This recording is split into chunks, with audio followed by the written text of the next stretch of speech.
কোনো এজন মহান ব্যক্তিয়ে কৈছিলে, ভগৱানক বিশ্বাস কৰে যদি সৰু সন্তানৰ দৰে কৰা।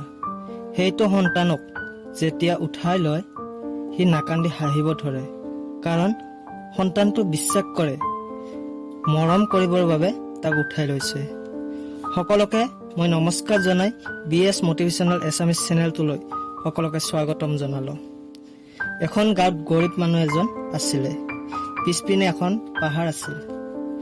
মানুহজন পাহাৰত গৈ খৰি লৈ আহি বিক্ৰী কৰি সি নিজৰ পৰিয়ালটো চলায়। এদিন তাৰ জীৱনত এটা ডাঙৰ বস্তু দেখা পালে। শিলৰ সিংহৰ মূৰ্তি এটা দেখা পালে। সি তাতে গৈ ডেইলিকে আহাৰ গ্ৰহণ কৰে আৰু সিংহৰ মূৰ্তিটোকো খুৱাই দিয়ে। এদিন সিংহৰ মূৰ্তিটোৰ পৰা শব্দ এটা আহিলে, ধন্যবাদ বন্ধু বুলি। মানুহজন ভয় খালে, তথাপিও সি সাহসেৰে উত্তৰ দিলে, ধন্যবাদ কিয় দিলে? মোৰ কোনো লগ বন্ধু নাই। মই গৰীব মানুহ। মই যি খাওঁ তাৰে অলপমান তোমাকো দিওঁ। তুমিয়ে মোৰ একমাত্ৰ বন্ধু। সিংহৰ মূৰ্তিটোৱে ক'লে, কালি সূৰ্য উদয় নোহোৱাৰ আগতে আহিবা।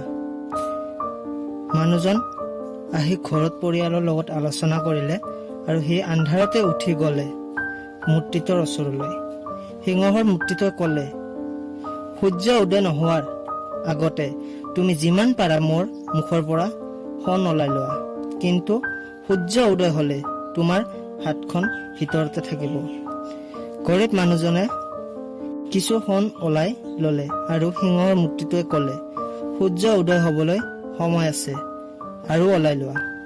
গৰীব ব্যক্তিজনে ক'লে, হ'ব নেলাগে আৰু। মানুহজন যেতিয়া অলপমান তাৰ অৱস্থা ভাল হ'বলৈ ধৰিলে, গাঁৱৰে এজন ধনী বুদ্ধিয়ক ব্যক্তিয়ে সুধিলে গৰীব মানুহজনক, আৰু চিধা চাধা মানুহজনক এই সঁচা কথা। বুদ্ধিয়ক ব্যক্তিজনে মূৰ্তিটোৰ ওচৰলৈ যাবলৈ আৰম্ভ কৰিলে।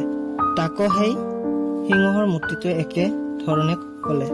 সি ডাঙৰ বেগ এখন লৈ ক'লে, সি লোভত পৰি ওলাই থাকিলে সোণ। সূৰ্য উদয় হোৱা সি গমেই নাপালে। তাৰ আধা অংশ ভিতৰতে থাকিলে। পদৰ অৰ্থ হৈছে, কিছুমান ব্যক্তি সম্পত্তি যিমানে নাথাকক কিয় সেইসকল ব্যক্তিৰ কেতিয়াও পেট নভৰে। থাকিব লাগে, অলপতে সুখী হৈ থাকিব লাগে। লোভ কৰিলে বিপদত পৰিব পাৰে। ধন্যবাদ। যদি ভিডিঅ'টো ভাল লাগে এটা লাইক কৰি দিব আৰু চেনেলটো ছাবস্ক্ৰাইব কৰি বেল আইকনটো টিপি দিব। ধন্যবাদ।